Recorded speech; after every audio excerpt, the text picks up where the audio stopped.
로마서 12장 1절에서 2절 말씀 다 함께 합독하시겠습니다. 그러므로 형제들아, 내가 하나님의 모든 자비하심으로 너희를 권하노니 너희 몸을 하나님이 기뻐하시는 거룩한 산 제물로 드리라. 이는 너희가 드릴 영적 예배니라. 너희는 이 세대를 본받지 말고 오직 마음을 새롭게 함으로 변화를 받아 하나님의 선하시고 기뻐하시고 온전하신 뜻이 무엇인지 분별하도록 하라. 아멘.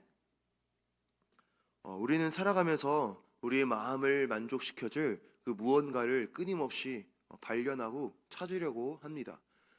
무엇을 먹어야 우리가 만족할 수 있을까? 무엇을 가져야 우리가 만족할 수 있을까? 어떤 커리어를 가져야, 어떤 연봉을 받아야 우리가 만족할 수 있을까? 우리는 끊임없이 우리의 마음을 채워줄 그 무언가를 찾고 또 찾지만, 하지만 우리가 세상에서 우리가 찾는 그 모든 것들은 우리의 마음을 절대로 완벽하게 100% 만족시켜 줄 수가 없습니다. 그 이유는 하나님께서 우리를 하나님으로만 100% 만족할 수 있는 그러한 존재로 창조하셨기 때문입니다. 그래서 우리가 하나님이 아닌 그 다른 것들로, 하나님이 아닌 이 세상에 있는 어떠한 것들로 우리의 만족을 찾으려고 아무리 노력하면 노력할수록 그것들로는 오히려 마음이 차지가 않고, 오히려 우리의 마음이 더욱더 곤고해지고 우리의 마음이 더욱더 허무에 빠지는 것을 우리가 경험을 해볼 수가 있습니다. 가령 예를 들어서 어떠한 물건을 소유함으로써 우리가 만족을 누리겠다라는 마음을 가질 수는 있지만, 그것을 물론 사고 어느 정도 기간 동안은 우리가 만족을 할 수가 있습니다. 하지만 또 금방 새로운 물건이 나오고 더 좋고 더 개발된 그러한 것들이 나왔을 때, 더 우리의 마음을 사로잡는 것이 나왔을 때 우리의 마음은 어느새 또 새로운 것을 갈망하는 그러한 마음이 되게 됩니다. 또 우리가 맛있는 음식을 먹는 그런 즐거움이 얼마나 큽니까? 하지만 우리가 음식을 통해서 얻는 즐거움도 결코 그것이 오랫동안 지속되지 못한다라는 것을 알 수가 있습니다.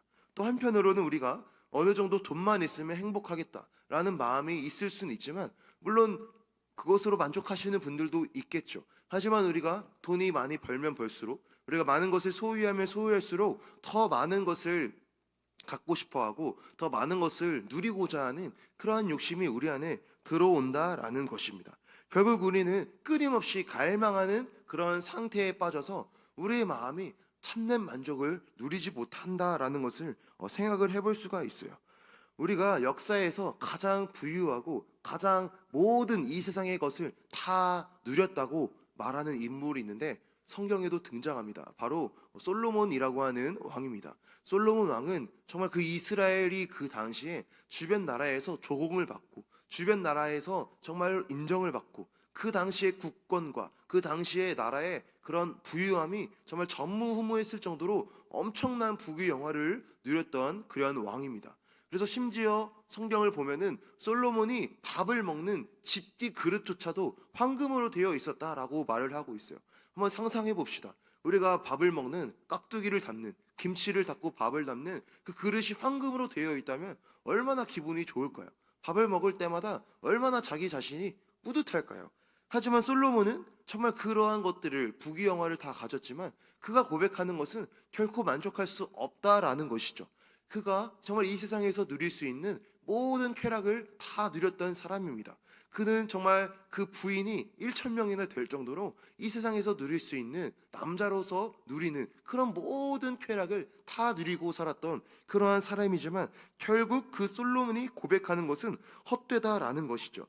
전도서 2장 11절 말씀에 그 후에 내가 생각해 본즉 내 손으로 한 모든 일과 내가 수고한 모든 것이 다 헛되어 바람을 잡는 것이며 해 아래서 무익한 것이로다 라고 말하고 있습니다. 이 전도서 2장에는 솔로몬이 무엇을 말하고 있냐면, 내가 이 땅에서 내가 즐거움을 찾기 위하여, 내가 쾌락을 누리기 위해서 내가 할 수 있는 모든 것을 다 해보았다라고 말하고 있어요.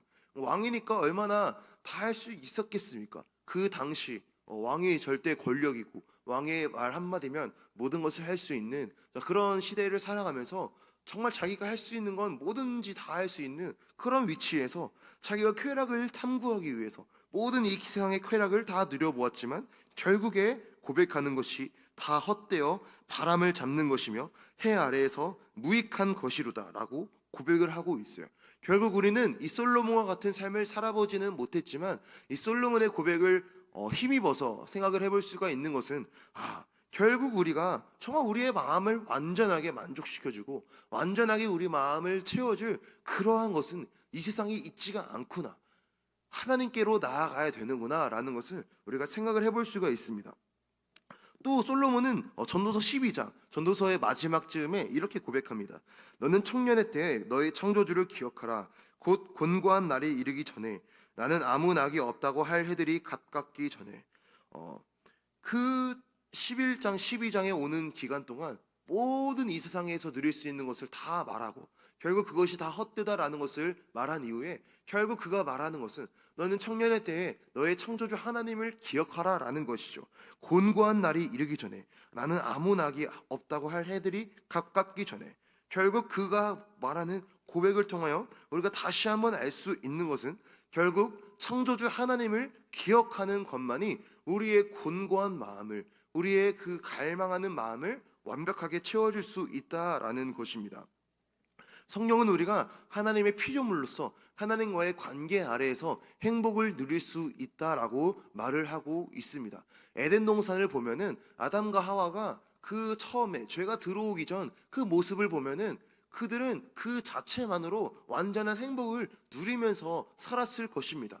그들이 죄를 짓기 전에, 불순종하기 전에는 선악과를 먹지 말라는 그 한마디 말씀을 그냥 지킴으로써 하나님을 사랑하고 하나님의 말씀을 지키고 하나님이 자신에게 주신 모든 것을 누리면서 살아갔던 것이죠. 그 안에 완전한 행복과 기쁨을 누리며 살아가는 것이 원래 우리의 상황입니다. 하지만 우리가 잘 알듯이 선악과를 먹지 말라는 하나님의 계명을 불순종하여 어기고 난 다음부터는 죄가 들어오게 되어서 하나님과의 관계가 끊어지게 되고 죄로 말미암아 하나님과 분리된 채 이 세상은 죄의 영향 아래 살아가게 됩니다. 그래서 결국 우리는 하나님, 태초에 하나님께서 세팅하셨던, 태초에 하나님께서 만드셨던 그런 하나님과의 관계 아래서 누리는 행복이 깨어져 버린 채 우리는 이 세상에 살아가고 있다라는 것이죠.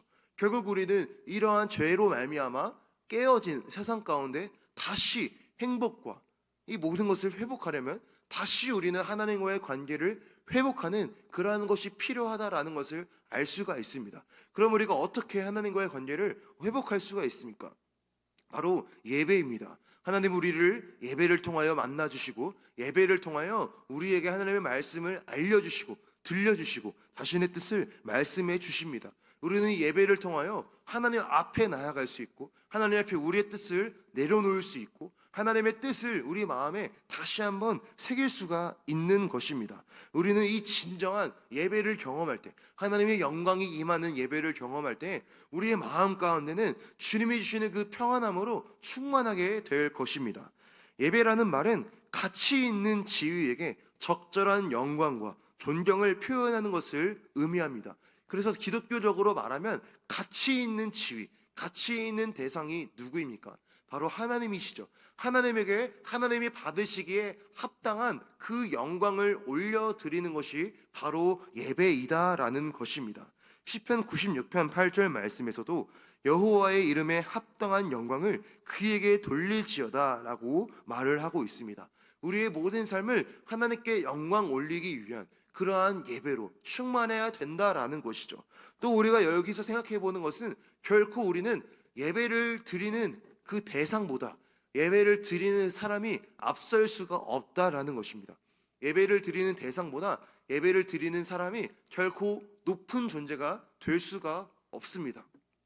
하지만 우리가 살아가는 이 세상은 점점 더 예배를 받으시는 하나님보다도 예배를 드리는 인간 자체가 더 높아져 가고 있지는 않는가, 그런 생각을 해보게 됩니다. 우리가 점점 더 하나님을 섬기기보다도 나를 섬기기 위해서 하나님을 믿고 있지는 않은지, 나의 만족을 위해서, 나의 마음을 위해서, 나의 어떠한 마음의 평안함을 위해서 그냥 하나님이 들러리로 있는 것은 아닌지 우리가 그런 생각을 해볼 수가 있습니다.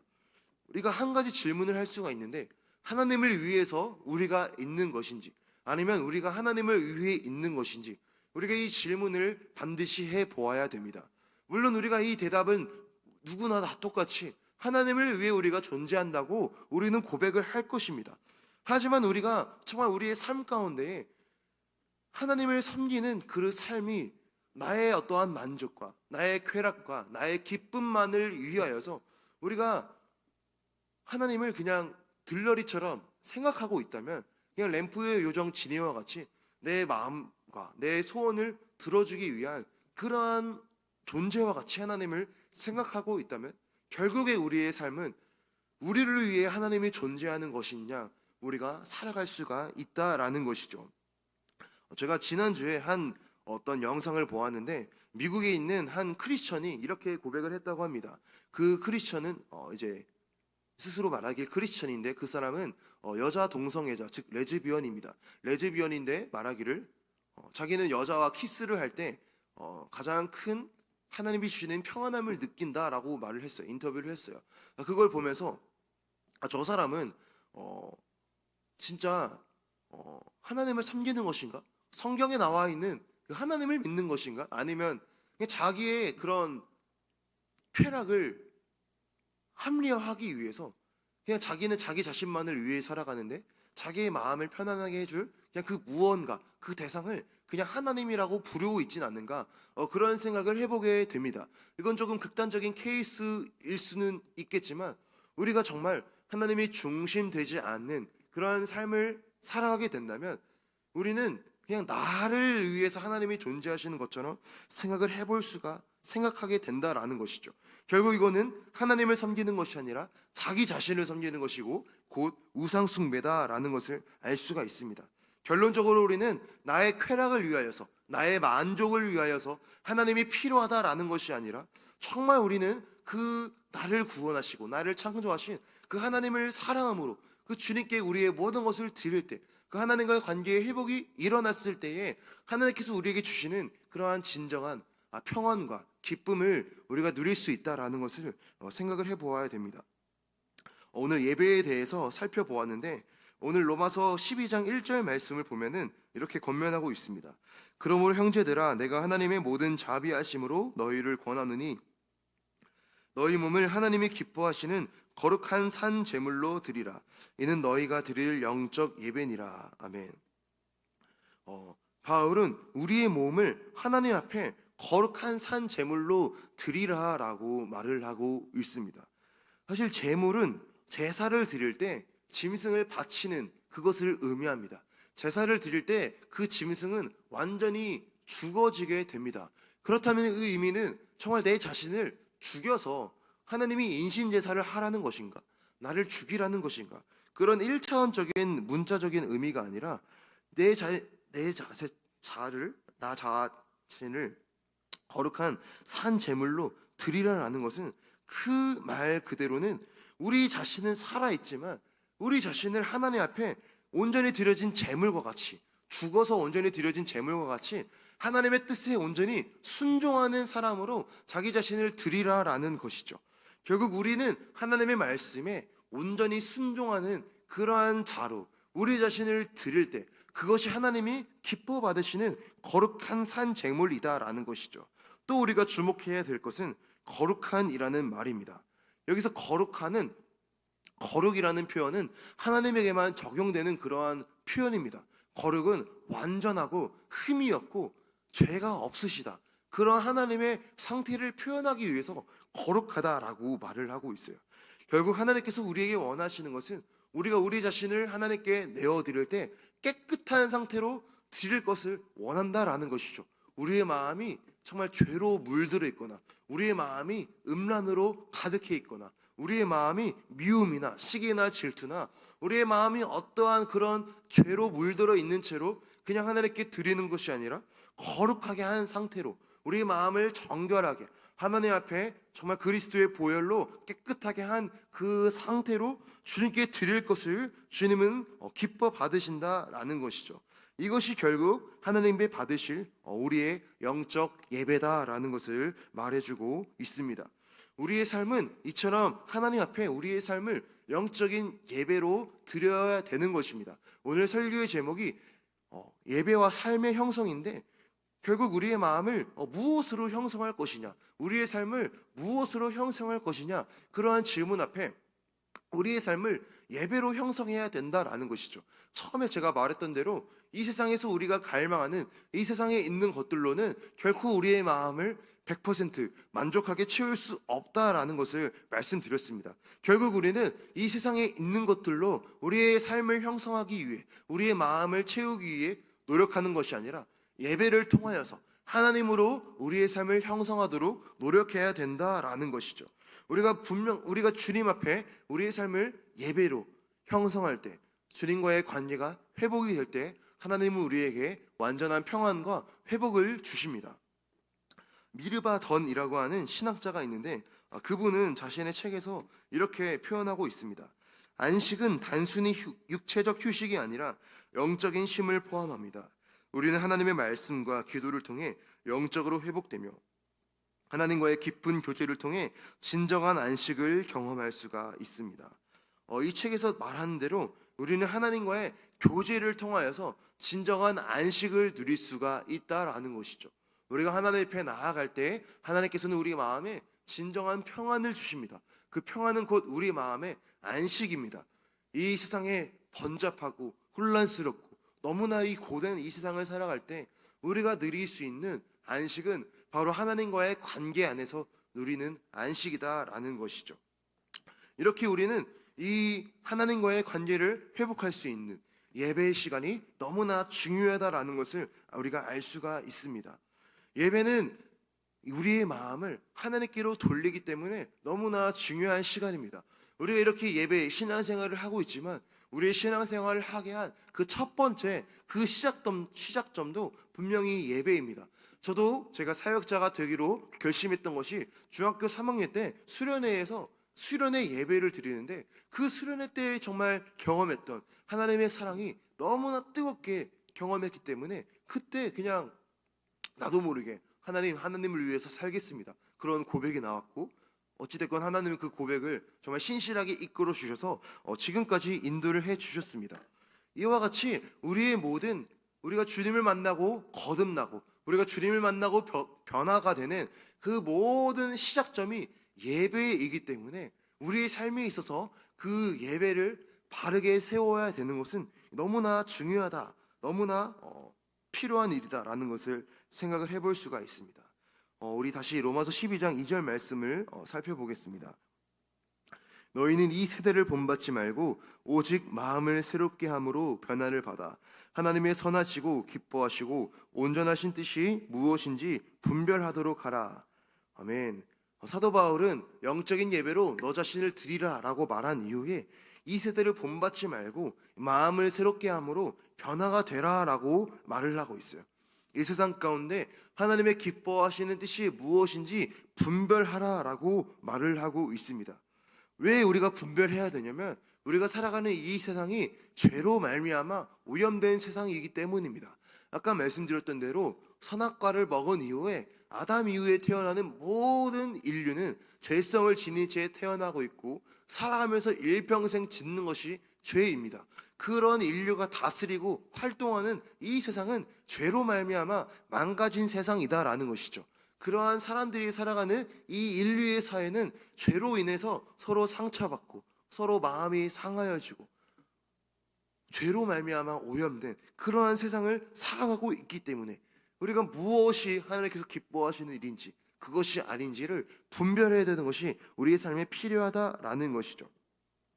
또한 우리가 살아가는 이 세상이 갈수록 악해지고 있습니다. 우리가 다 느끼실 것입니다. 갈수록 이 세상이 정말 주님이 다시 오실 재림의 날을 향해 달려가고 있고 정말 이 세상이 너무나 혼란스러워지고 있고 기후의 이상도 그렇고 전쟁이 끊이지 않는 것도 그렇고 점점점 죄악의 질이나 그런 어떤 사람들의 생각하는 것이 악해지는 것도 그렇고 이 시대의 문화 자체가 끊임없이 악해지는 것만 봐도 정말 우리가 분별해야 되는구나 라는 것을 생각을 해볼 수가 있습니다. 얼마 전 지금 올림픽이 진행되고 있는데 올림픽 개막식이 정말 많은 논란을 불러일으켰습니다. 많은 분들이 보셨을 텐데 올림픽 개막식 가운데 정말 그 최후의 만찬을 패러디한 형상화한 그런 어떤 시간이 있었습니다. 하지만 그 시간에 예수님 자리에 앉은 그 사람이 드래그 퀸이라고 하는 그런 여장 남자가 앉아 있었어요. 여장 남자는 무슨 그 드래그 퀸이라는 게 조금 생소한 용어이지만 무슨 말이냐면 그것은 남자가 여장을 하는 것을 이제 문화의 아이콘으로 삼은 그런 어떤 용어가 드래그 퀸입니다. 그래서 남자인데 여자처럼 가발을 쓰고 여자의 옷을 입고 여자처럼 화장을 하고 정말 기괴한 모습이죠. 그것이 이제 동성애자들의 어떠한 상징이다라는 것이죠. 트랜스젠더들의 어떤 상징의 아이콘이 드래그 퀸입니다. 그 최후의 만찬의 자리에서 예수님의 자리에 드래그 퀸을 앉힘으로써 공개적으로 기독교를 모욕하고 공개적으로 기독교를 아주 폄하하는 그러한 일들이 일어났어요. 그리고 그 모든 어떤 유명한 가수가 나와서 또는 그런 쇼를 하는 그런 가운데서도 수많은 어떤 동성애자들의 어떤 그런 사람들이 나와서 공연을 하고 아주 그런 기괴한 남자도 아닌 것처럼 여자도 아닌 것처럼 그런 기괴한 사람들이 노래를 부르고 춤을 추고 어떤 사람은 반나체로 막 나오기도 하고 정말 그런 기괴한 것들이 문화라는 이름으로 올림픽 개막식 가운데 일어나는 것을 보면서 우리는 진짜 더욱더 정신을 차려야 된다라는 것이죠. 우리가 그냥 평안하게 어느 때처럼 우리가 평안하게 기도하고 예배하고 좋으면 좋은 거지 라는 그런 세상이 언제까지 일어날 수 있는가, 언제까지 지속될 수 있는가. 정말 이 시대가 그렇게 악해지는 것을 보면서 우리는 더욱더 정신을 차려서 우리에게 맡겨주신 이 사명의 일을 더 열심으로 감당해야겠다, 그런 생각을 해보게 됩니다. 또 우리가 이렇게 세상이 악해지는 것 때문에 분별해야 되는 그런 외부적인 이유 때문에 분별해야 되는 이유도 있지만 또 하나 우리가 분별해야 되는 이유는 우리 자신 안에 그러한 죄성이 남아있기 때문입니다. 예수님을 믿은 이후에도 우리 안에는 여전히 죄성이 내재하고 있어서 끊임없이 이 죄와 싸워야만 된다라는 것이죠. 우리가 부흥회나 수련회 때 그날 밤 뜨겁게 은혜를 받더라도 잠을 자고 다음날 아침에 일어나면 그 마음은 그냥 평소와도 비슷한 것을 알 수 있습니다. 물론 정말 많은 기도를 하면은 우리 마음의 은혜 가운데 지속되지만 그 이후에 은혜 받은 이후에도 우리가 여전히 그러한 기도 생활을 지속하지 않으면 우리 마음이 점점 식어지는 그러한 것을 볼 수 있어요. 바로 우리 안에 이 죄성이 남아있기 때문이죠. 그렇기 때문에 우리는 하나님의 나라에 들어가는 그 날까지 이 죄와 싸움을 해야 되는 것입니다. 그렇기 때문에 우리는 끊임없이 하나님이 기뻐하시는 뜻이 무엇인지 분별하는 분별력이 우리에게 필요하다라는 것이죠. 히브리서 3장 13절 말씀에 오직 오늘이라 일컫는 동안에 매일 피차 권면하여 너희 중에 누구든지 죄의 유혹으로 완고하게 되지 않도록 하라라고 권면하고 있습니다. 여기서도 말하는 것이 매일 권면하여서 누구든지 죄의 유혹으로 완고하게 되지 않도록 하라라는 것이죠.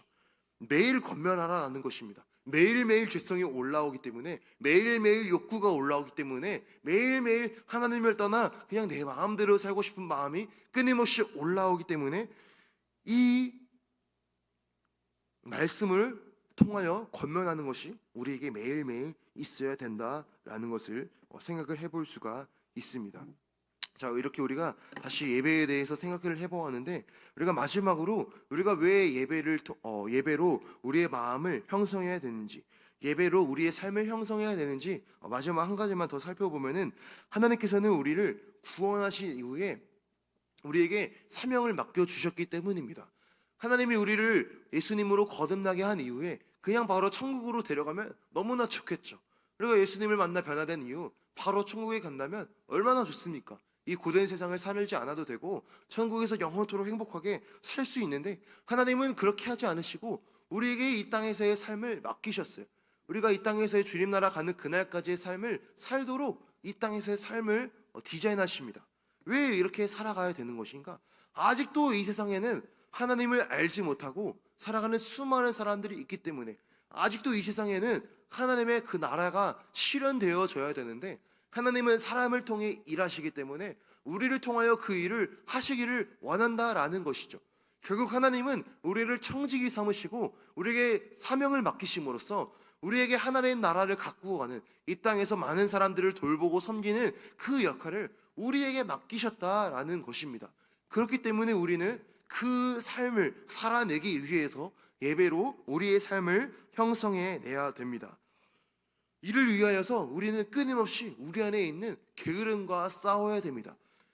하나님께서 맡겨주신 그 사명을 우리가 온전히 감당하기 위해서는 나 혼자만 잘 살고 싶은 그러한 마음을 우리는 싸워야 되고, 게으르게 살고 싶은 그러한 마음과도 싸워야 되고, 기도하지 않고 그냥 적당히 즐기면서 살고 싶은 그러한 마음과도 싸워야 됩니다. 하나님께서 우리에게 맡겨주신 그 역할을 충분히 감당해내려면 하나님의 능력과 하나님의 은혜가 필요하기 때문에 우리는 부단히 기도하고, 또 우리 자신을 정말 성실하게 우리의 삶을 살아내는 그러한 삶이 따라와야 된다라는 것이죠. 존 스토트라고 하는 그런 미국의 유명한 목사님이 계십니다. 이 목사님도 자신의 책에서 이렇게 말하고 있습니다. 성실함과 자기 관리는 그리스도인의 삶에서 필수적인 요소입니다. 우리는 하나님께서 주신 시간을 잘 관리하고 우리의 재능을 최대한 활용하여 그의 목적을 이루어야 합니다. 이는 우리의 소명을 성실하게 추구하는데 중요한 역할을 합니다. 우리에게 주어진 그 모든 사명을 우리가 충실히 잘 감당해내기 위해서 우리는 우리에게 주어진 시간을 잘 관리하는 그러한 역할이 필요하다라는 것이죠. 이 힘은 성령으로 충만할 때 우리가 얻을 수 있습니다. 갈라디아서 말씀에서도 육체의 소욕은 성령을 거스르고 성령은 육체를 거스르나니 이 둘이 서로 대적함으로 너희가 원하는 것을 하지 못하게 하려 함이라 라고 말을 하고 있어요. 곧 우리가 하나님의 뜻을 따라 살아가고 싶은 그런 성령님이 주시는 그러한 마음을 우리 안에 있는 육신의 본성이 대적하고 있고, 결국 하나님의 뜻대로 사는 것을 끝까지 방해하기 때문에 우리는 성령의 충만함을 끝까지 기도하면서 우리가 알고 있는 말씀을 삶으로 살아내기 위하여서, 순종하기 위하여서 하나님의 능력을 구하는 그러한 삶이, 그러한 기도가 우리 안에 필요하다라는 것이죠. 오늘의 말씀의 주제와 같이 예배로 우리의 삶을 형성하는 것이 너무나 필요하다라는 것입니다. 말씀을 마무리하겠습니다. 말씀을 잠깐 짧게 요약하면, 우리는 끊임없이 우리의 마음을 만족시켜주고 우리의 마음을 채워줄 그 무언가를 찾고 있지만, 이 세상에 있는 어떠한 것으로도 우리의 마음을 100% 만족시켜줄 수 없다라고 말씀을 드렸습니다. 우리는 하나님의 피조물이기 때문에 하나님과의 관계 안에서 완전한 평안과 완전한 행복과 완전한 만족을 누릴 수 있다라는 것을 말씀드렸습니다. 이 완전한 평안을 누리는 그 수단은 바로 예배이고, 우리는 예배를 통하여서 우리의 삶을 끊임없이 형성해 나가야 됩니다. 하나님 우리를 거룩한 산 제물로 드리라 라고 말씀하셨는데, 이것은 우리의 삶이 거룩하고 흠이 없고 순결하고 정결하게 우리 자신을 완전히 하나님의 뜻에 순종하는 그러한 삶으로 우리 자신을 드려야 된다라는 것이죠. 또 두 번째로, 하나님은 이 세상을 분별하고 하나님의 뜻이 무엇인지 분별하라 라고 말씀했습니다.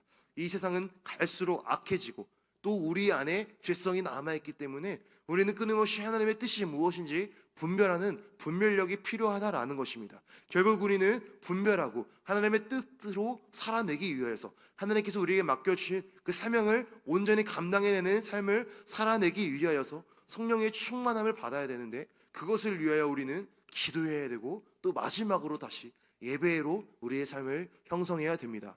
우리의 모든 삶이 하나님께서 기뻐하시는, 정말 하나님께서 충만하게 우리의 삶을 채워주시는 그러한 우리 모든 성도분들의 삶이